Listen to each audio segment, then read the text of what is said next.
Hello मेरे बच्चों, कैसे हैं आप। मैं डॉक्टर सुशील आपका फिजिक्स में हेल्प चैनल में तहे दिल से स्वागत करता हूं। आजकल हम कर रहे हैं क्लास 11th की केमिस्ट्री का और उसका कर रहे हैं चैप्टर नंबर 4। पिछली क्लास में प्यारे बच्चों हमने आणविक कक्षकों के बारे में समझा था और मुख्य रूप से आणविक कक्षकों के सिद्धांतों को जाना था जो कि 7 प्रकार के थे। और कुछ बच्चों के मेरे पास व्हाट्सएप पे कमेंट भी आए, सर एक छोटा सा टॉपिक था, पूरे 40 मिनट आपने लगा दिए। तो प्यारे बच्चों मैं कहना चाहता हूं कि आपने देखा होगा मैं कभी भी अपने वीडियो के शुरू में यह नहीं बताता आपको कि आज कौन कौन से टॉपिक कवर किए जाएंगे। इसका मूल कारण यह है, मेन बात यह है कि जब हम कोई टॉपिक को हम समझाना शुरू करते हैं तो उस टॉपिक पे जब अंदर घुसते हैं तब हमें लगता है कि अब ये चीज भी बच्चों को बताने के लिए जरूरी है, ये भी बतानी जरूरी है, हो सकता है ये बच्चे भूल ना गए हों। तो उन चीजों को बताते समय हम टाइम की तरफ नहीं देखते कि कितना समय हो गया है, उसी को एक्सप्लेन करते चले जाते हैं। और हमारी कोशिश होती है कि आपको जो भी एक लेक्चर या एक वीडियो मिले वो मिनिमम 40 मिनट्स का जरूर हो। और कुछ वीडियो आपने देखा होगा 1 घंटे से ऊपर के भी बन जाते हैं। हालांकि हम चाहते हैं कि लगभग आपका 35 से लेकर 45-50 मिनट के बीच का एक स्टैंडर्ड लेक्चर हो, लेकिन कभी समय लग जाता है, कभी हम चाहते हैं कि आपको डिटेल में समझाएं पर कम भी नहीं करना चाहते ड्यूरेशन को, तो इसलिए कभी कभी समय लग जाता है। तो पिछला टॉपिक आप चाहते तो 5 मिनट पे केवल उन 7 को पढ़ सकते थे, लेकिन अगर आप समझना चाहते हो तो प्यारे बच्चों उसके लिए एक्सप्लेन करना पड़ता है। तो यदि किसी बच्चों को ऐसा लगता है कि सर ज़्यादा समय लेते हैं तो प्यारे बच्चों उसमें मैं काफ़ी चीज़ों में असमर्थ हूं, क्योंकि मेरी ये सोच है कि आपको अधिक से अधिक समय आए। आप टाइम इन्वेस्ट करेंगे तो आपको ज़्यादा समझ में आएगा। तो फिलहाल टाइम वेस्ट नहीं करते हैं, मैं बातों में कहीं ज्यादा टाइम वेस्ट ना करूं। तो फिलहाल हम अपना नेक्स्ट टॉपिक कर रहे हैं एनसीईआरटी का 4.7.1 जो कि है आणविक कक्षकों का निर्माण। और इसको हम एक विधि से करेंगे जिसे हम कहते हैं परमाणु कक्षकों का रैखिक संयोग। ये एक प्रकार की हम कह सकते हैं एक विधि है, एक टाइप्स है कि किस प्रकार से हम रिजल्टेंट निकालेंगे, परिणाम कैसे निकालेंगे, जिसे इंग्लिश में कहा जाता है linear combination of atomic orbitals. अब आप सबसे पहले हमने आपको पिछली क्लास में बताया था कि आणविक कक्षक होते क्या हैं। जिस प्रकार किसी परमाणु के चारों तरफ कक्षक होते हैं, उन कक्षकों में इलेक्ट्रॉन रहते हैं, ठीक इसी प्रकार से जब एक से अधिक परमाणु आपस में मिलकर के अणुओं का निर्माण करते हैं तो उन अणुओं में इलेक्ट्रॉन जिन स्थानों पर रहते हैं उन्हें हम नाम देते हैं आणविक कक्षक।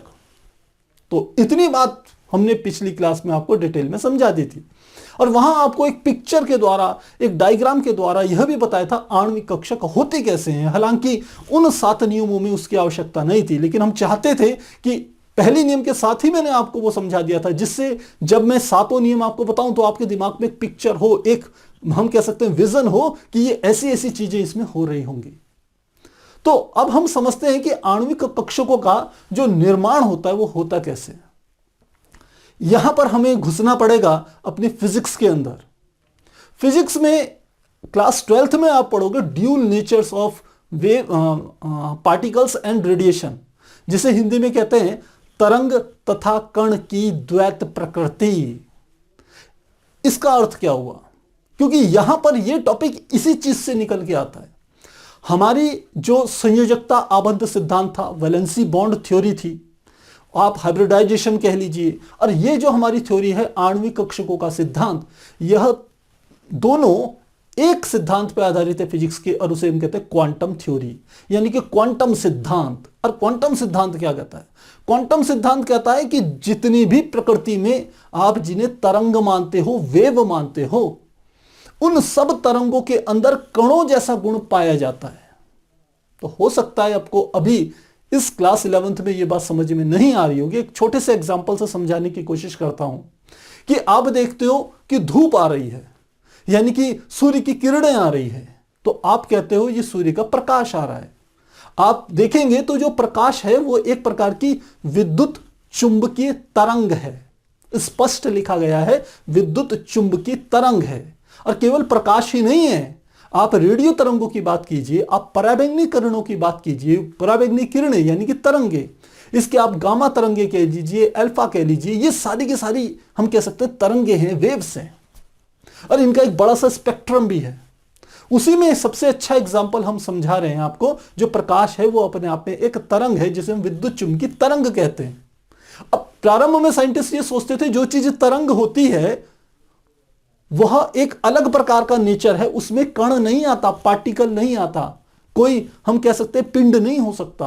पिंड मतलब जैसे मेरे पास एक ये है कि जिसका कोई द्रव्यमान है और ये एक चलता भी है। तो जब हम तरंगों की बात करते हैं तो हम कहते हैं तरंग किसी कण से मिलकर के नहीं बनी हुई है, उन कणों का कोई द्रव्यमान नहीं निकालते हम। ऐसा साइंटिस्ट सोचते थे। लेकिन एक साइंटिस्ट थे प्लांक। प्लांक ने यह सिद्ध करा कि जो तरंग आती हैं, जो वेव्स आती हैं, प्रकाश की जो तरंगें होती हैं, वह भी छोटे छोटे कणों से मिलकर के बनी हुई हैं। और उन एक छोटे से कण को उसने नाम दिया था क्वांटा या क्वांटम। और उसी लिए उसकी जो थ्योरी होती है उसको हम कहते हैं क्वांटम थ्योरी। और प्लांक ने क्लासिकल हम कह सकते हैं फिजिक्स में अलग, क्वांटम फिजिक्स, दोनों अलग अलग दोनों के विजन हैं। क्लासिकल फिजिक्स हम कह सकते हैं यह मानती है कि बड़े बड़े पार्टिकल्स के बारे में चर्चा करती है, जबकि क्वांटम फिजिक्स छोटे छोटे सूक्ष्म कणों के बारे में चर्चा करती है। तो आपको फिलहाल मेरी बातों से केवल एक निष्कर्ष यह समझना है कि जो प्रकाश आता है वो एक तरंग है और वह तरंग छोटे छोटे कणों से मिलकर बनी हुई है। अब साथ ही इसका एक दूसरा रूप भी समझिए, क्योंकि ये दोनों रूप समझने आपको आवश्यक है। दूसरा रूप कहता है कि जब कोई कण चलता है, अब कण ये पेन हो सकता है, जब ये चलेगा तो जब ये चलता है, गति करता है, तो यह एक तरंग उत्पन्न करता है। मेरी बात समझ में आ गई होगी आपको कि कोई कण चलेगा, मैं भी अपने आप में एक पार्टिकल हूं, मैं भी एक बॉडी हूं, मैं भी एक ऑब्जेक्ट हूं। जब मैं गति करूंगा तो मेरे से एक तरंग क्रिएट होगी, एक तरंग उत्पन्न होगी। तो क्या निष्कर्ष निकला कि जब कोई कण चलता है तो उससे एक तरंग उत्पन्न होती है। और दूसरी तरफ हमने पहले कहा कि जो तरंगे आती हैं वो छोटे छोटे कणों से मिलकर बनी हैं। बस ये दो रिजल्ट आपको ध्यान रखने। अब इसका यहां इंप्लीमेंटेशन कैसे होगा, ये इस सिद्धांत में इसका क्या उपयोग है। इस सिद्धांत में ऐसा उपयोग है क्योंकि हम बात कर रहे हैं आणविक कक्षकों की, और आणविक कक्षकों का निर्माण होता है परमाणु कक्षकों से। और परमाणु के कक्षकों में कौन रहता है? इलेक्ट्रॉन रहता है। इलेक्ट्रॉन क्या है? एक कण है, एक पार्टिकल है। जब वो चलेगा तो उससे एक तरंग उत्पन्न होगी, और वो तरंगें क्या होंगी? आपस में मिल करके नई तरंगों का निर्माण करेगी। और वही हमारी क्या है? आणविक कक्षकों के बनने का सही सही सिद्धांत है। तो अब समझते हैं, इसकी एक मिनट थोड़ी सी थ्योरी लिख लेते हैं जिससे आपको बाद में इस चीज को समझने में कोई परेशानी ना हो। हम लिखते हैं क्वांटम भौतिकी के अनुसार सभी तरंगें छोटे छोटे कणों से, जिन्हें सब एटॉमिक पार्टिकल्स कहते हैं, बिल्कुल सूक्ष्म, जो परमाणु के साइज के कह लीजिए, उस आकार के हों, बहुत छोटे। ये नहीं कि आपने एक हम कह ले पत्थर का टुकड़ा ले लिया, कहा सर इससे बनी होंगी जो तरंगे होंगी, प्रकाश तरंगे, उससे नहीं। छोटे छोटे पार्टिकल्स, छोटे छोटे कणों से मिलकर बनी होती हैं। इन छोटे कणों को क्वांटम नाम दिया गया। इसी प्रकार देखिए, दूसरा सिद्धांत लिख रहा हूं जो मैंने आपको समझाया। इसी प्रकार जब कोई कण गति करता है तो उससे एक तरंग उत्पन्न होती है। बस ये बात आपको समझनी। यदि कहीं पर तरंग है तो वहां पर कण उपस्थित है, और यदि कहीं पर कण गति कर रहा है तो इसका मतलब उसके साथ में एक तरंग जुड़ी हुई है, उसके साथ में एक तरंग चल रही है, आप ऐसे भी कह सकते हैं। अब इस सिद्धांत का यहां पर क्या उपयोग होगा, इस बात को समझिए। हमने आपको बात समझाई, हमने कहा परमाणु कक्षक मिलकर आणविक कक्षकों का निर्माण करते हैं। अब ये परमाणु कक्षकों में रहता कौन है? इलेक्ट्रॉन ही तो रहते हैं ना। और परमाणु कक्षक भी देखा जाए तो एक प्रकार से सारे इलेक्ट्रॉनों का एक गुच्छा है, एक थोड़ा बड़ा पार्टिकल कह सकते हो आप उसको। पार्टिकल से मतलब कण, इलेक्ट्रॉन तो कण है ही, और एक से अधिक इलेक्ट्रॉनों को आपस में मिला दो, जैसे हम कक्षक की बात कर रहे हैं, तो एक कणों का एक गुच्छा हो गया, थोड़ा सा बड़ा कण बन गया। अब यदि कोई चीज चलेगी तो हमने कहा उसके चलने से तरंग उत्पन्न होगी। तो यहां पर हम एक एग्जाम्पल ले रहे हैं, जो हमने पिछली बार एग्जाम्पल लिया था हाइड्रोजन का, बिल्कुल वही एग्जाम्पल ले रहे हैं। काफी काम का एग्जाम्पल है, काफी आसान है, बच्चों को जल्दी समझ में आता है वो। तो हम किसकी बात कर रहे हैं? हमने कहा ये हमने एक हाइड्रोजन लिया H, और आप जानते हैं हम हाइड्रोजन का पहले परमाणु क्रमांक लिख लें, Z बराबर 1 होता है, इलेक्ट्रॉनिक विन्यास लिखें 1, और इसको SPDF के पदों में व्यक्त करें तो ये S1S1 होता है। अब हमने कहा दो परमाणु थे, एक था Ha हाइड्रोजन का, दूसरा था हमने कहा Hb। यह दोनों के दोनों परमाणु मिलकर के अणु का निर्माण कर रहे हैं। तो जब ये दो परमाणु चलेंगे तो ये क्या है? अपने आप में एक पार्टिकल है, एक कण है। जब ये चलेंगे तो इनसे क्या उत्पन्न होगी? एक तरंग उत्पन्न होगी। ये एक तरंग को उत्पन्न करेगा, ये दूसरी तरंग को उत्पन्न करेगा, और इन दोनों के मिलने से एक नई तरंग उत्पन्न होगी। और उसी को हम क्या कह देते हैं? उसी के द्वारा, क्योंकि तरंग उत्पन्न होगी तो फिर वो एक क्या होगा? कण बनेगा, और वही हमारा क्या होगा? आणविक कक्षक होगा। अब इसको कैसे समझना है? मान लेते हैं इससे जो तरंग उत्पन्न हुई उसे हम फलन A से रिप्रेजेंट कर रहे हैं, इससे जो तरंग उत्पन्न हुई इसे फलन B से रिप्रेजेंट कर रहे हैं। अब परमाणु का निर्माण क्या हुआ? इन दोनों के संयोग से ही तो हुआ है। तो हमने कहा परमाणु का निर्माण हो गया, यानी कि जो नई तरंग उत्पन्न हुई उसे हम फलन MO से रिप्रेजेंट कर रहे हैं। MO यानी कि मॉलिक्यूलर, आणविक। यह बराबर क्या होगी? इन दोनों के योग के बराबर होगी। इसके बराबर होगी। जो अणु की जो तरंग उत्पन्न होगी वो पहले हाइड्रोजन परमाणु की तरंग और दूसरे हाइड्रोजन परमाणु की तरंग के योग के बराबर होगी। अब चूंकि ये तरंग है तो तरंगों के जुड़ने के सिद्धांत, उसके नियम यहां लागू होगा। और तरंगों के जुड़ने के नियम को एक नाम देते हैं जिसे कहते हैं व्यतिकरण, जिसे कहते हैं तरंगों का व्यतिकरण। व्यतिकरण का अर्थ होता है जब एक से अधिक तरंगें किसी एक माध्यम में चलती हैं तो कहीं कहीं पर वो आपस में मिलती हैं, एक दूसरे से मिलती हैं दोनों तरंगें। तो जिन स्थानों पर मिलती हैं वहां पर ऐसा नहीं है कि परिणामी तरंग इन दोनों के योग के बराबर ही हो। परिणामी तरंग इन दोनों के योग अथवा इन दोनों के अंतर के बराबर होती है। तो यहां प्लस के साथ माइनस भी लिख देते हैं। तो यहां क्या विशेष बात मैंने आपको बताई कि तरंगों का व्यतिकरण होता है, व्यतिकरण होता है जिससे परिणामी तरंग जो परिणामी तरंग होगी वह हम कह सकते हैं उसका परिणाम ज्यादा भी हो सकता है, उसका परिणाम कम भी हो सकता है। ज्यादा कब होगा? जब दोनों तरंगे आपस में जुड़ेगी, यानी कि प्लस का निशान आएगा। और कम कब होगा परिणाम? जब दोनों तरंगों का हम कह सकते हैं कि माइनस में होंगी, जब उनका अंतर निकालेंगे। तो जब लिखते हैं तरंगों का व्यतिकरण होता है तो इसमें परिणामी तरंग दो प्रकार की होती है, दो प्रकार की होती है। कौन कौन सी? पहली को नाम देते हैं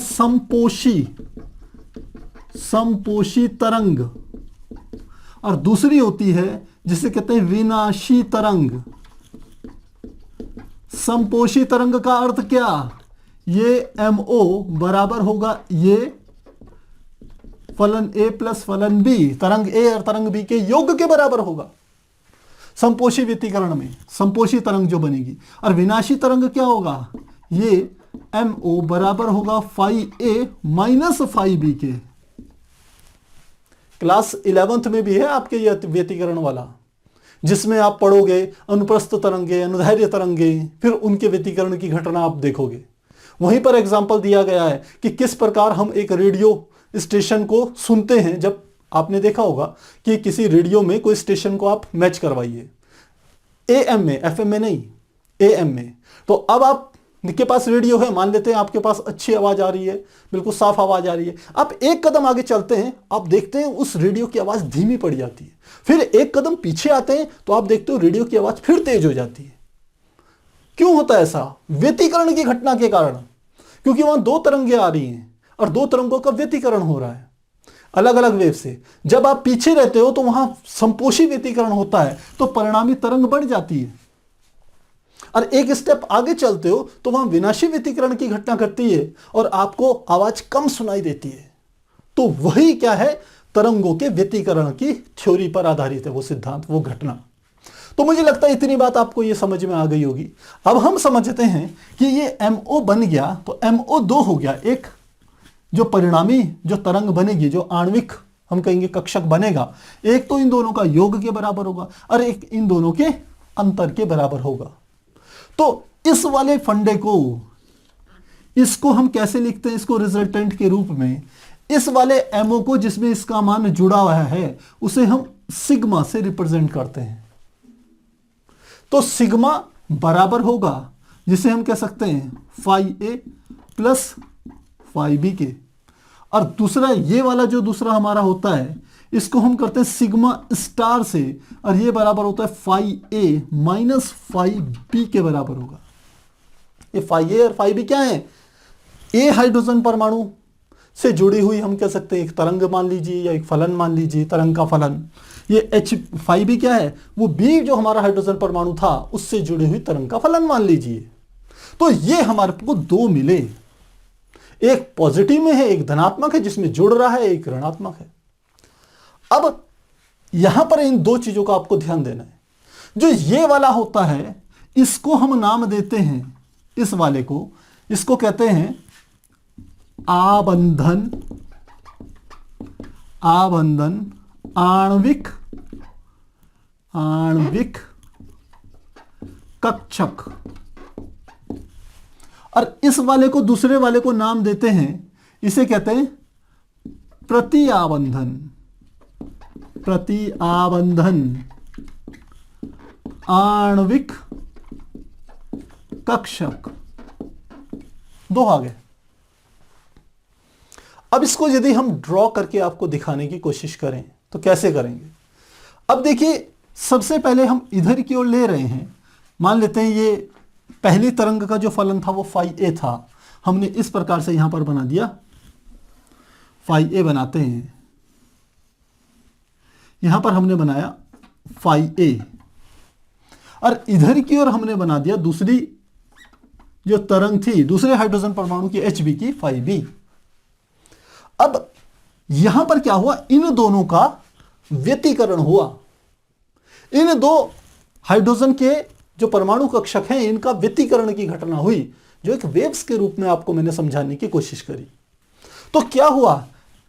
इस तरीके से दो घटनाएं घटित हुई, एक ऐसी और एक इस प्रकार से। तो एक तो हमने कहा जो सिग्मा है, यानी कि यहां पर एक कक्षक का निर्माण हो गया, और ये वो वाला कौन सा कक्षक है? ये सिग्मा स्टार वाला कक्षक होता है, ये वाला, जिसका मान होता है 5A माइनस 5B। और इसको क्या नाम देते हैं? प्रति आबंधन आणविक कक्षक, इसका नाम है। और जो नीचे जो कक्षक बनता है, ये कक्षक, ये भी आणविक कक्षक है। कौन सा? आबंधन आणविक कक्षक। और इसकी स्थिति क्या है? ये होती है सिग्मा बराबर 5A प्लस 5B, इसके बराबर होगा। तो ये वाला है प्रति आबंधन आणविक कक्षक, और ये है हमारा दूसरा कौन सा? आबंधन आणविक कक्षक। आबंधन आणविक कक्षक को इंग्लिश में कहा जाता है बॉन्डिंग और मॉलिक्यूलर ऑर्बिट, और इसे कहा जाता है ऊपर वाले को एंटी बॉन्डिंग, यानी कि बंध का विरोधी, ऐसे समझिए इसको, तभी अच्छे से समझ में आएगा। ये बंद बनाने का क्या कह सकते हैं कि हम कोशिश करता है, क्योंकि ये पॉजिटिव है, जुड़ रहा है, यहां पर ये घट रहा है, यानी कि ये विपरीत है, ये बॉन्ड बनाना नहीं चाह रहा। इसकी प्रवृत्ति ऊपर वाले की ऐसी है, ऐसा आप मान सकते हो इसको, और हम आगे इसको डिटेल में समझेंगे भी। तो ये वाला आ गया आबंधन आणविक कक्षक, ऊपर वाला हो गया प्रति आबंधन आणविक कक्षक। इसकी ऊर्जा होती है ज्यादा, क्या कहा इसकी, ज्यादा ऊर्जा, कम स्थायित्व, और इस वाले की क्या है, कम ऊर्जा, ज्यादा स्थायित्व। आप जानते हैं किसी भी चीज की ऊर्जा जितनी कम होगी वो उतना ज्यादा स्थायी होगा, जिस चीज के अंदर ऊर्जा जितनी ज्यादा होगी वह उतनी ज्यादा क्या होगी, अनस्टेबल होगी। आप देखिए अपने आसपास, आप काफी, हम कह सकते हैं एक सिंपल सा एग्जांपल है, आपने देखा होगा कि यदि किसी कारण से कभी आपको 10-12 घंटे तक कहीं भोजन ना मिले तो आपका शरीर शिथिल पड़ जाता है, आप बैठ जाते हो, क्योंकि आपकी एनर्जी काम करके आपकी बॉडी की एनर्जी कम हो जाती है। तो आप आराम से लेट गए, बैठ गए, पहले बैठ गए और थकान लगती है, लेट जाते हो पूरा का पूरा। और यदि आपको कहीं उसी समय खाना मिल जाए तो आपने खाना खाया, फिर ज्यादा देर तक आप एक जगह नहीं बैठोगे, फिर आप खेलना कूदना शुरू कर दोगे, दौड़ना भागना शुरू कर दोगे। तो जब आपके अंदर ऊर्जा कम है तो आप स्टेबिलिटी की पोजीशन में आ गए, आप लेट गए। तो और जब आपके अंदर ऊर्जा है तो आप क्या हो गए, अनस्टेबल हो गए, आप मूवमेंट करना आपने शुरू कर दिया। वैसे ही इसको समझना है आपने, कम ऊर्जा है तो ज्यादा स्थायित्व है, और ज्यादा ऊर्जा है तो कम स्थायित्व है। तो यह बात हमको समझ में आ गई। अब इन दोनों की ऊर्जाओं का योग, इंपॉर्टेंट बात बता रहा हूं मैं आपको, कि एक आणविक कक्षक ऊपर बन गया और एक आणविक कक्षक नीचे बन गया, दो आणविक कक्षक बने ना यहां पर। इन दोनों की जो ऊर्जाओं का योग होगा वो परमाणु कक्षकों की ऊर्जाओं के योग के बराबर होता है। कौन से परमाणु कक्षक, आप भूल गए होंगे। अरे भाई, जिन हाइड्रोजनों ने संयोग करके, इनके कक्षकों ने संयोग करके आणविक कक्षक बनाए थे, उन परमाणुओं की, परमाणु कक्षकों की ऊर्जा का योग। तो ये हैं, मान लेते हैं इसकी ऊर्जा, और ये हमारे परमाणु कक्षक थे, इनकी ऊर्जा का जो योग होगा वो बराबर होगा इन दोनों की ऊर्जाओं के योग के। तो इस बात को भी हम यहां पर लिख लेते हैं। अब तो प्यारे बच्चों जगह ही नहीं बची, पर ध्यान रखना यहां पर एक चीज हम और लिख लेते हैं कि इसकी जो ऊर्जा होगी, ऊर्जा, इसकी ऊर्जा परमाणु कक्षक की ऊर्जा से अधिक होती है। ध्यान रखना, अधिक होती है। किसकी, जो हमारी एंटी बॉन्डिंग वाला है, यानी कि प्रति आबंधन वाला जो हमारा आणविक कक्षक है, उसकी ऊर्जा परमाणु कक्षक की ऊर्जा से अधिक होती है, ज्यादा होती है। जबकि इसकी ऊर्जा, इसकी ऊर्जा परमाणु कक्षक की ऊर्जा से कम होती है, कम होती है। अब इसको एक एग्जांपल से समझते हैं।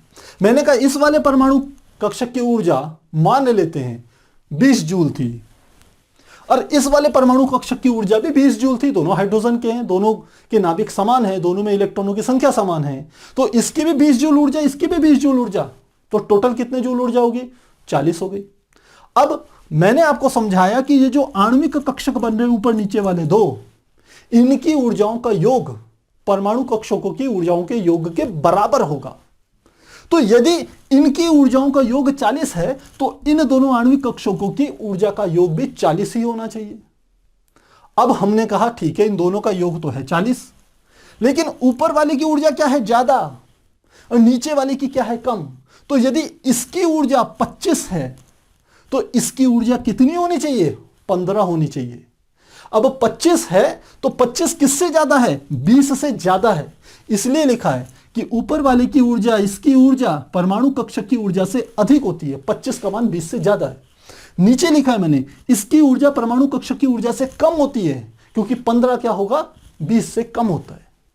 तो ये बात भी आपको क्या होनी चाहिए, ध्यान होनी चाहिए। इसमें एक और निशान लगा लिया जाता है, मैं यहां पर बना देता हूं। इस प्रकार से एक तीर का निशान लगा के ऊपर की ओर ऐसे दिखाया जाता है। ये किसको प्रदर्शित करता है, ऊर्जा को, ऊर्जा स्तर को प्रदर्शित करता है। तीर का निशान ऊपर है, जैसे जैसे ऊपर जा रहे हैं ऊर्जा बढ़ रही है। तो यहां पर हम क्या है, 3 परमाणु कक्षकों के लेवल की बात कर रहे हैं। एक सबसे नीचे आणविक कक्षक, उसके ऊपर ये वाला परमाणु कक्षक, और उससे ऊपर हमारा कौन है, आणविक कक्षक। सबसे कम ऊर्जा किसकी है, नीचे वाले आणविक कक्षक की। उससे ज्यादा किसकी है, इन दोनों परमाणु कक्षकों की। और सबसे ज्यादा किसकी है, सबसे ऊपर वाले आणविक कक्षक की। तो ये ऊर्जा स्तर ऊर्जाओं के लेवल को भी प्रदर्शित करता है। तो मुझे लगता है इतनी बात आपको ये समझ में आ गई होगी। काफी आसान है। पिछली बार भी मैंने आपको ये डायग्राम शो करके बताया था कि किस प्रकार 2 परमाणु कक्षक आपस में मिलते हैं, संयोग करते हैं, और उससे 2 आणविक कक्षकों का निर्माण होता है। और निर्माण होने के लिए मैंने कहा था कि ये जो होते हैं ये एक प्रकार से वेव की तरह होते हैं, तरंगों की तरह होती हैं। और तरंग कौन सी है, मैंने कहा तरंगों की एक घटना घटित होती है जिसे हम कहते हैं व्यतिकरण। इस व्यतिकरण से 2 प्रकार के होता है, संपोषी व्यतिकरण, तरंगों का संपोषी तरंग बनती है और विनाशी तरंग बनती है। यानी कि संपोषी व्यतिकरण कहते हैं, विनाशी व्यतिकरण कहते हैं। और उसी चीज को मैंने यहां पर आपके सामने एक्सप्लेन किया है। तो मुझे लगता है ये आपको आसानी से समझ में आ गया होगा। आप इसे एक बार नोट कीजिए, फिर हम आगे कंटिन्यू करते हैं।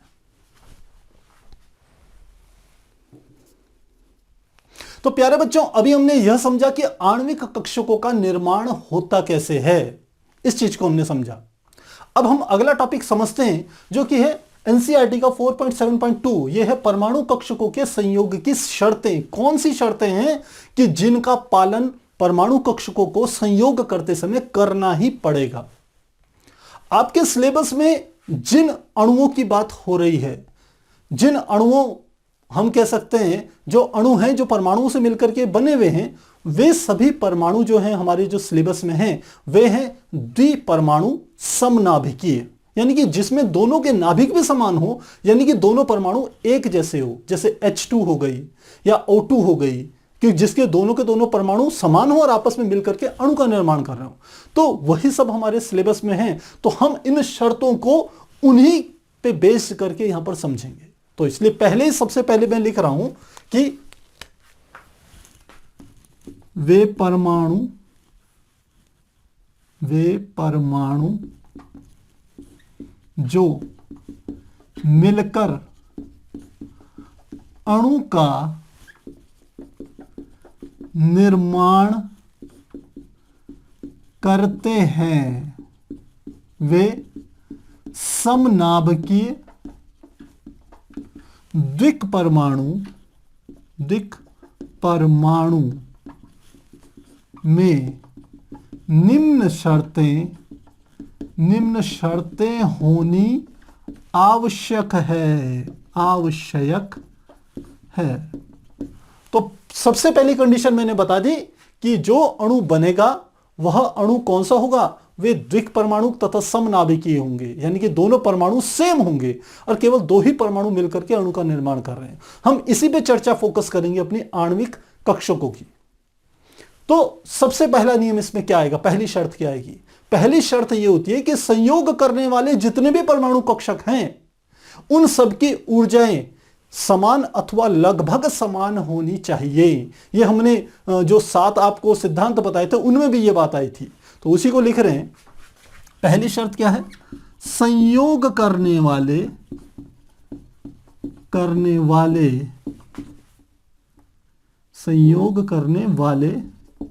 परमाणु कक्षकों की ऊर्जा समान अथवा लगभग समान होनी चाहिए, लगभग समान होनी चाहिए।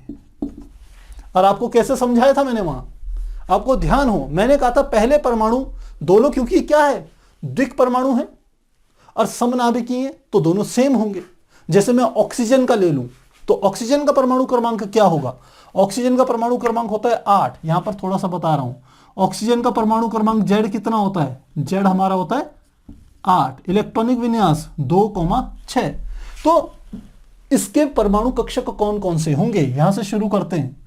8 है, आगे लगा देते हैं तीर का निशान, 2,6। तो पहले परमाणु का क्या होगा, ये होगा 1s2, फिर होगा 2s2 और फिर होगा 2p4। इस प्रकार से होगा, 4 और 2 6 और 2 8, पहले परमाणु का हो गया। दूसरे ऑक्सीजन के परमाणु का क्या होगा, इसका भी 1s2, इसको थोड़ा चेंज कर रहे हैं कलर। दूसरे ऑक्सीजन परमाणु जो मिलेगा वो भी ऐसे ही होगा, 1s2 2s2 2p4। अब 4 में भी क्या होंगे, 3 टाइप्स के होंगे, px py pz, तो उसकी हम बाद में समझेंगे। तो पहले ये समझिए कि ये कहता है कि लगभग समान होनी चाहिए ऊर्जा। इसका अर्थ है कि 1s यदि संयोग करेगा तो 1s से ही करेगा, 2s संयोग करेगा तो 2s से ही करेगा, p वाले से संयोग करेगा। ऐसा नहीं होगा कि ये 1s वाला 2s से संयोग कर ले, ये नहीं होगा। ये 2s वाला नीचे वाले 1s से संयोग नहीं करेगा, क्योंकि इन दोनों का ऊर्जा स्तर अलग अलग है। 1s का ऊर्जा स्तर अलग होता है, 2s का ऊर्जा स्तर अलग होता है। तो पहला नियम यहां पर ये आ गया। अब हम यदि पहला नियम यहां पर समझ गए तो दूसरा नियम हमारा क्या आएगा। दूसरा नियम आता है, या दूसरी शर्त भी कह सकते हैं, कि संयोग करने वाले जो परमाणु कक्षक होंगे उनकी जो सिमेट्री होनी चाहिए, यानी कि सममिति जिसे हिंदी में कहते हैं, शुद्ध हिंदी में, वह समान होनी चाहिए। तो क्या कहा मैंने, आणविक कक्षक बनाने वाले परमाणु कक्षकों की सममिति समान होनी चाहिए, समान होनी चाहिए। तो वहां भी इस बात को समझाया था। हम जानते हैं जो p कक्षक होता है वो होता है px py और pz के। तो एक यदि ऑक्सीजन का ले रहे हैं तो ऑक्सीजन का एक p ऊपर वाले का जो p4 लिखा था ये 3 भागों में होगा, px py pz। नीचे वाले का भी ऐसा ही होगा, नीचे वाले को ऐसे लिख लेते हैं। इसका p क्या होगा, इसका भी px py और pz, इस प्रकार से होगा। तो यह जब संयोग करेंगे तो px px के साथ, py py के साथ और pz pz के साथ करेगा, px py के साथ या pz px के साथ संयोग नहीं करेगा। इसी बात को कहते हैं परमाणु कक्षकों की सममिति समान होनी चाहिए। अब एक चीज का आप और ध्यान रखना, जो हमारे परमाणु कक्षक होते हैं या जो आणविक कक्षकों का जो निर्माण होता है, उनकी जो अक्ष ली जाती है सामान्यतः जनरली वह जेड अक्ष ली जाती है। अब आप कहोगे सर ये क्या बवाल है। ये प्यारे बच्चों ऐसा है, यदि मैं इस px py pz को निरूपित करूं तो कैसे निरूपित करूंगा। ये मेरे पास 3 अक्षें हों गई, 1 2, ये तीसरी अक्ष है। तो मैं कहता हूं ये वाली जेड अक्ष है, एक अक्ष को मान लेते हैं, इसको y मान लीजिए और इसको मान लीजिए x। तो जेड अक्ष की सिमेट्री का अर्थ यह है, या आणविक कक्ष जेड अक्ष पर हम कहते हैं अलाइन होते हैं, स्थित होते हैं। उसका अर्थ यह है कि यदि मैं इसमें p कक्षक बनाऊं, pz कक्षक, तो वो इस प्रकार से होगा, ये होगा। ये वाला कौन सा होगा, pz। थोड़ा सा अच्छा बना लेते हैं इसको, ऐसे। py कैसे होगा, py को इससे ब्लू से बना लेते हैं, चलिए। ये कौन सा है, ये है py। और px कैसा होगा, वो इस यहां से थोड़ा सा हम बाहर निकालते हैं इसको इस प्रकार से, और यहां पर क्या बनेगा, ये बनेगा हमारा px। ये इस प्रकार से बनेगा। ये वाला कौन सा होगा, px। तो ये x अक्ष की तरफ अलाइन है, ये y अक्ष की तरफ अलाइन है, ये z अक्ष की तरफ अलाइन है।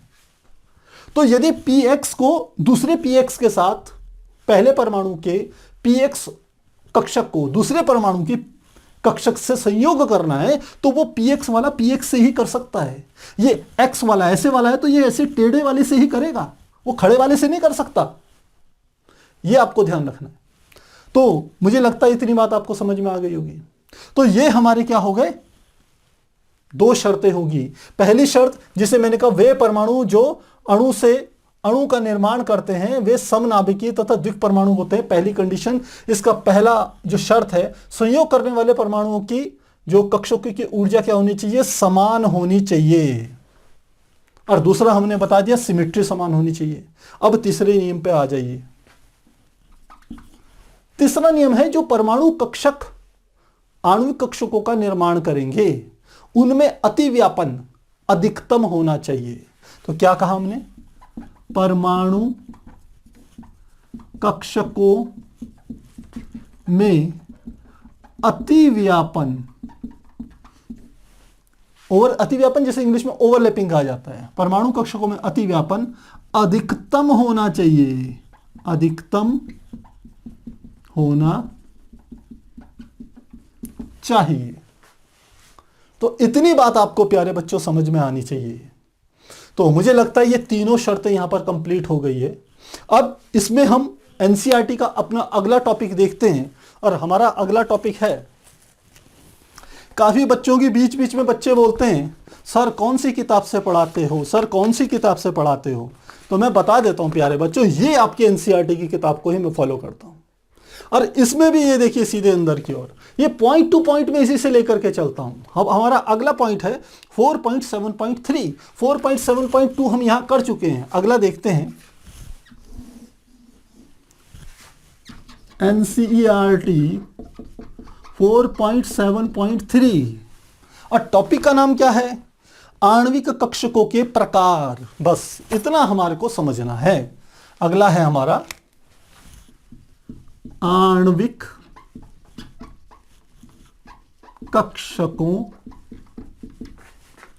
के प्रकार। देखिए सीक्वेंस क्या था, सबसे पहले हमने देखा था आणविक कक्षक बनते कैसे। पहले तो आणविक कक्षकों के सिद्धांत समझे थे, फिर आणविक कक्षकों का निर्माण समझा, फिर आणविक कक्षकों के निर्माण के लिए जो शर्तें समझी थी। अब है आणविक कक्षकों के प्रकार, कितने प्रकार के कक्षक बनेंगे आणविक में। तो आणविक जो कक्षक होते हैं वो हमने आपको एक बेसिकली ये तो समझाया था कि उसमें दो प्रकार के होते हैं, एक होता है आबंध आणविक कक्षक और दूसरा होता है प्रति आबंध आणविक कक्षक।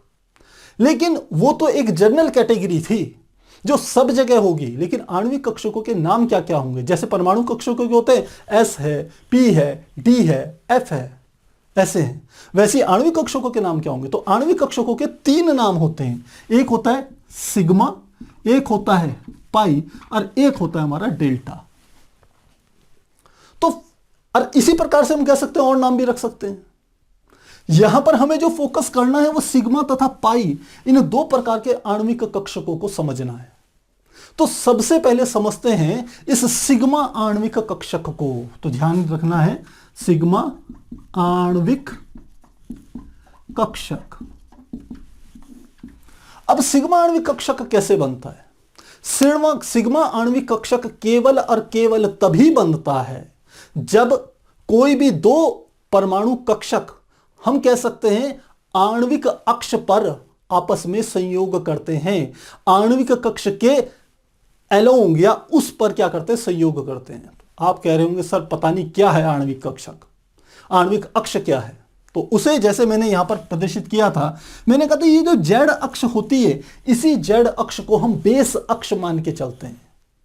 कैसे, सबसे पहले मैं आपको समझाता हूं दो एस कक्षकों का कैसे, दो एस आणविक परमाणु कक्षक मिल करके आणविक कक्षक कैसे बनाते हैं। तो हमने कहा ये हमने बनाया, ये एक ये है एस परमाणु कक्षक, इसे मान लेते हैं 1s है, और ऐसे ही दूसरा था, यह भी हमारा 1s परमाणु कक्षक था। अब इसमें कैसे हम करेंगे, देखिए सिमेट्री को समझे, यदि आणविक अक्ष को समझेंगे तो ये आणविक अक्ष ये है, 3D फॉर्म इसकी ये है, एक ऐसी अक्ष, एक ऐसी अक्ष, एक ऐसी अक्ष। तो यहां पर भी ये ऐसे और ये ऐसे बनेगी। तो ये जो अक्ष है ये वाली है जेड अक्ष, इस अक्ष को ध्यान रखना है। बाकी ये दोनों अक्ष, ये वाली और ये वाली अक्ष, ये और ये अक्ष कोई सी भी हो सकती हैं। तो मान लेते हैं ऊपर वाली को मैंने यहां y माना था, नीचे वाली को x माना था, ये y है, ये x है। अब जो हमारा s ऑर्बिटल होता है, s परमाणु कक्षक होता है, इसमें क्योंकि ये कैसा होता है, गोलाकार होता है, तो इसमें अक्षों का कोई झंझट है ही नहीं, क्योंकि ये तीनों अक्षों पर इसके पार्ट क्या है, सिमेट्रिकल हैं, एक जैसे हैं। तो ये किसी भी प्रकार से आपस में संयोग करेगा तो हम कहेंगे बॉन्ड बनेगा, बंध बनेगा। अब ये 1s परमाणु कक्षक ने 1s परमाणु कक्षक से संयोग किया तो क्या बने, हम जानते हैं यहां पर दो प्रकार के बनेंगे, एक प्रति आबंध और एक क्या बनेगा दूसरा वाला, हमने आपको समझाया था आबंध। एक बॉन्डिंग और एक एंटी बॉन्डिंग। ऊपर वाला एंटी बॉन्डिंग या प्रति आबंध इसलिए क्योंकि उसकी ऊर्जा ज्यादा, इसलिए वो ऊपर रहेगा, और नीचे वाला आबंध आणविक जो कक्षक होगा वो नीचे, क्योंकि उसकी ऊर्जा क्या होती है, कम। तो इन दोनों ने संयोग करा, तो संयोग ये हमने कहा कौन सी अक्षर, जेड। तो कैसे बनाएंगे इसको, कैसे दर्शाएंगे, इनका परिणाम हम ऐसे दर्शा सकते हैं। इसमें ये दोनों संयोग करेंगे तो ये ऐसे बन जाएगा आपस में, क्योंकि ये ऊपर वाला प्रति वाला है तो ये ऐसे बनेगा, ऐसे ऐसे अलग अलग ही रहेगा, ये आपस में बॉन्ड बनाने की कोशिश नहीं करेगा। और नीचे वाला क्या करेगा, नीचे वाला ये दोनों गोले आपस में मिल करके बड़े बासाई को गोला बना देंगे। इसने बॉन्ड बना दिया, ऊपर वाले ने प्रति आबंधक आणविक कक्षक में बॉन्ड नहीं बनने वाली है। कक्षक तो बनेगा लेकिन वो बॉन्डिंग करने के लिए तैयार नहीं है, इस बात को समझिए। इसलिए वहां पर जो दर्शाया जाएगा वो इस प्रकार से इसको दर्शाया जाएगा। तो ये हमारा क्या है, प्रतिआबंध, जिसको आप जानते हैं सिग्मा स्टार से प्रदर्शित करेंगे, और ये हमारा होगा आबंध आणविक कक्षक, जिसे हम सिग्मा से प्रदर्शित करते हैं। तो एक S दूसरे S से मिलकर के इस प्रकार से क्या बनेगा, बॉन्डिंग तैयार करेगा। और ये हमारा है आणविक कक्षकों का पहला प्रकार, जिसे हम क्या कहते हैं, सिग्मा आणविक कक्षक। तो मेरे को लग रहा है ये समझ में आ गए होंगे। ये दोनों ही आणविक कक्षक है प्यारे बच्चों, और दोनों को ही सिग्मा से प्रदर्शित करेंगे। प्रति आबंध वाले के में सिग्मा के आगे स्टार लगा देंगे और आबंध आणविक कक्षक को केवल सिग्मा से प्रदर्शित करेंगे। इसकी ऊर्जा कम, इसकी ऊर्जा ज्यादा। इसमें व्यतिकरण की घटना में संपोषी व्यतिकरण होता है, इसमें हमने बताया था आपको विनाशी व्यतिकरण होता है। तो मुझे लगता है ये चीज समझ में आ गई होगी। आप इसे एक बार नोट कीजिए, फिर हम आपको बताएंगे कि पी कक्षकों में किस प्रकार से हम कह सकते हैं बॉन्डिंग बनती है। मेन आपको वही समझना है, और वो समझ में आ गया तो समझ लीजिए ये सब चीजें आपको समझ में आ जाएगी। तो एक बार आप नोट कीजिए।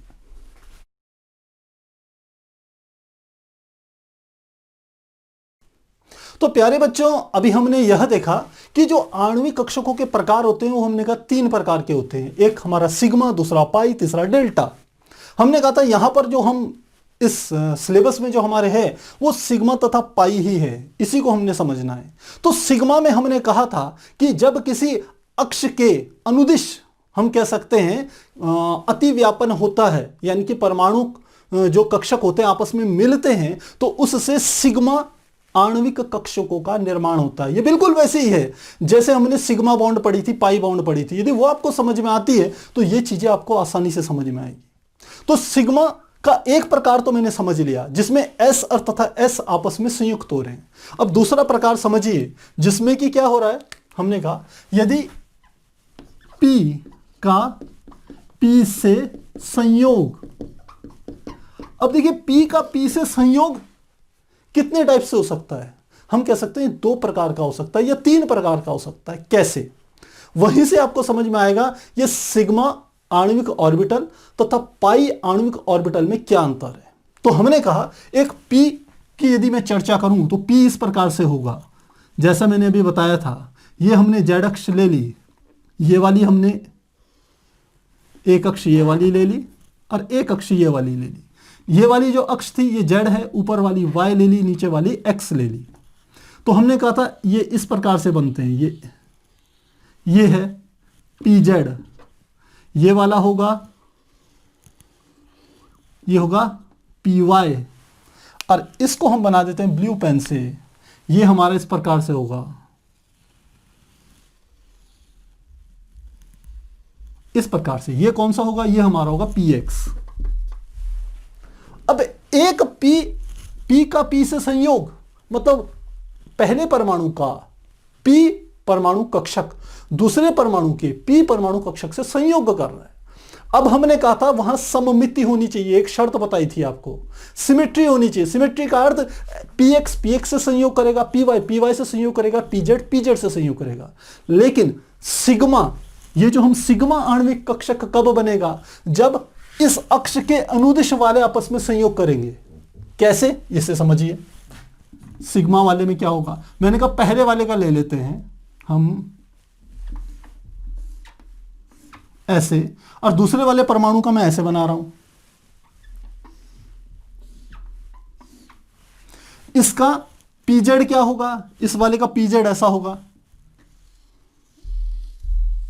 ये होगा pz, और इसका pz क्या होगा, इसका pz इस प्रकार से होगा, इसका pz ये है। जब ये दोनों आपस में संयुक्त करेंगे, संयोग करेंगे, तो इनकी z अक्ष ये वाली है, ये z अक्ष है इसकी। और इसी z अक्ष के अनुदिश हमने देखा था ये s जो हमारे ऑर्बिटल्स थे परमाणु कक्षक के, उन्होंने भी संयोग किया था। तो जो आणविक कक्षक बन रहा है उसकी अक्ष z मानी है हमने। ध्यान रखना, जो भी आणविक कक्षक बनेगा उसकी अक्ष कौन सी है, z। तो अब जब ये ऐसे संयोग करेंगे तो ये हम कह सकते हैं ये जो डंबल के ये वाले हिस्से हैं ये आपस में सीधे सीधे हेड टू हेड मिलेंगे। जैसे हमने वहां आपको सिग्मा बॉन्ड समझाई थी, हेड टू हेड मिलना।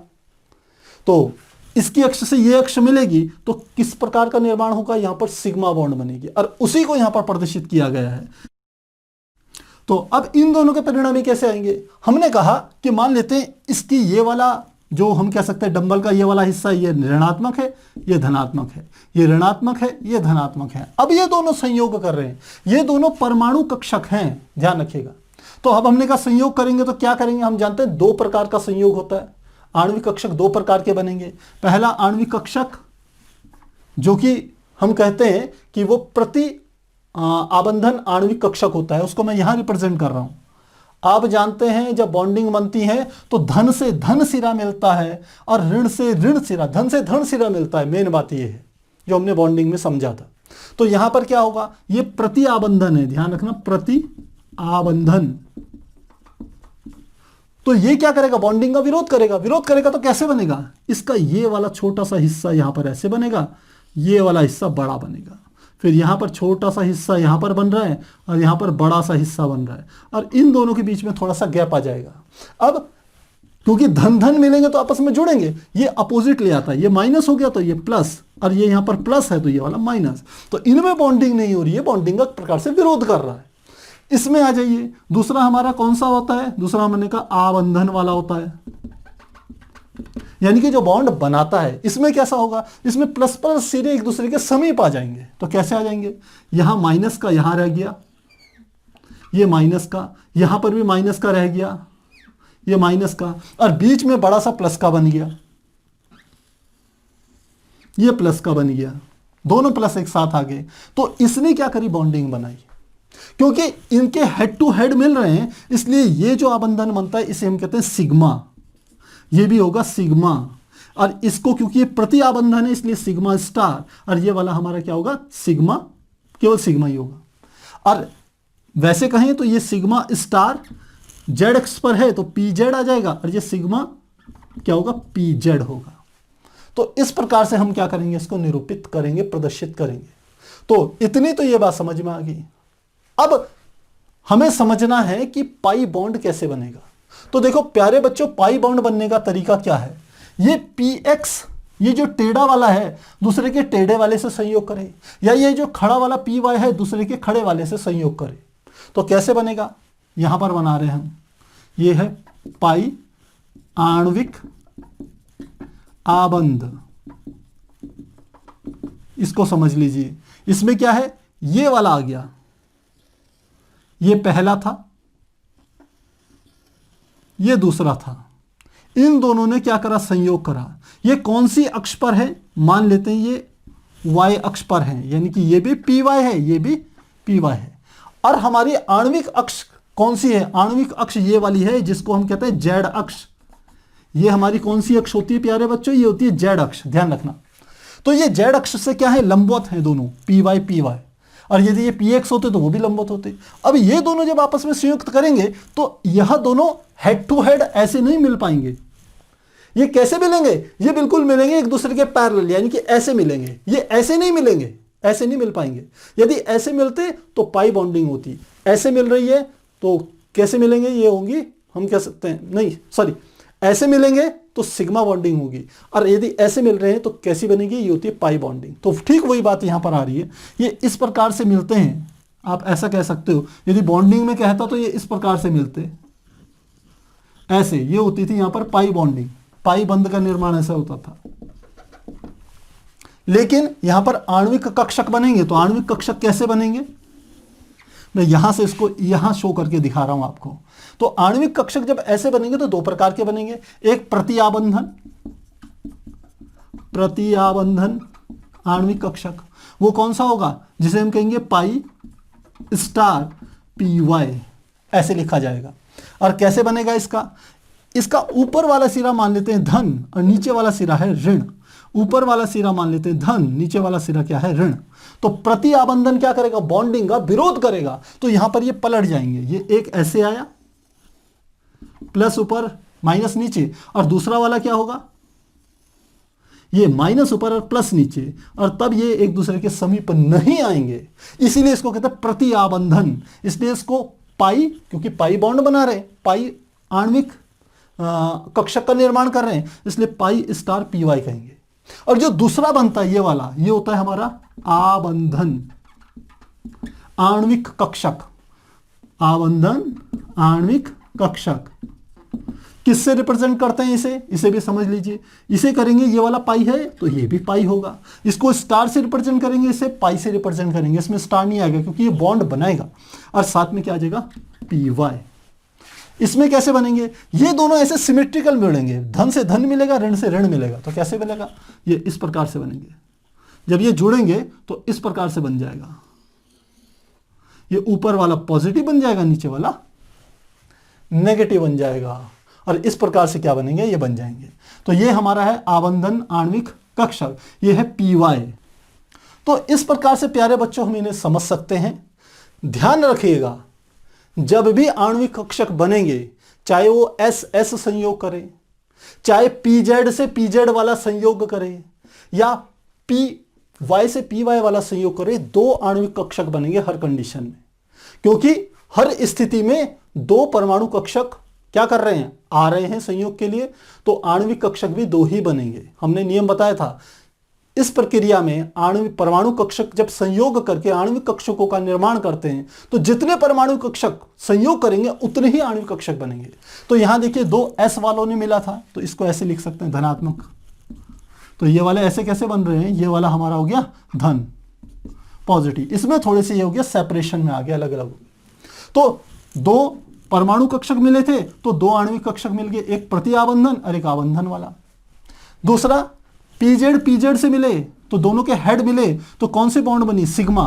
तो इसलिए ये बना सिग्मा आणविक कक्षक। आणविक कक्षक का ये सिग्मा आणविक कक्षक। और इसमें भी हमने देखा दो बने, प्रति आबंधन तथा आबंधन। इसकी ऊर्जा ज्यादा, इसकी ऊर्जा कम। फिर आ जाइए पाई आणविक आबंध में। इसमें दो पाई बॉन्ड आपस में मिल रहे हैं, दो पी वाले आपस में मिल रहे हैं, लेकिन वह जो हमारी जेड अक्ष थी, ये वाली अक्ष, इसके लंबवत है। ये देखिए पी वाई क्या है? पी जेड के लंबवत है, पी एक्स भी लंबवत है। तो ये जब मिलेंगे तो इस प्रकार से मिलेंगे, और ये जो आबंधन बनाएंगे वो पाई वाला होगा, उसका नाम होगा पाई। ये प्रति आबंधन है तो पाई स्टार, यदि आबंधन है तो पाई। और कौन सी अक्ष मिल रही है? पी वाई मिल रही है, तो पी वाई लिख देंगे साथ में। तो प्यारे बच्चों, मुझे लगता है आज जो हमने दो टॉपिक इसके करे हैं, एक हमने ये करा है कि प्रति आबंधन का ये प्रकार, इसको समझा, और एक इससे पहले वाले टॉपिक को समझा जिसमें हमने शर्तें समझी। तो मुझे लगता है दोनों चीजें आपको आसानी से समझ में आ गई होगी। यदि आपके कहीं पर कोई डाउट हो तो कमेंट बॉक्स में जरूर लिखिएगा। तो फिर मिलते हैं अगली क्लास में, तब तक के लिए गुड बाय।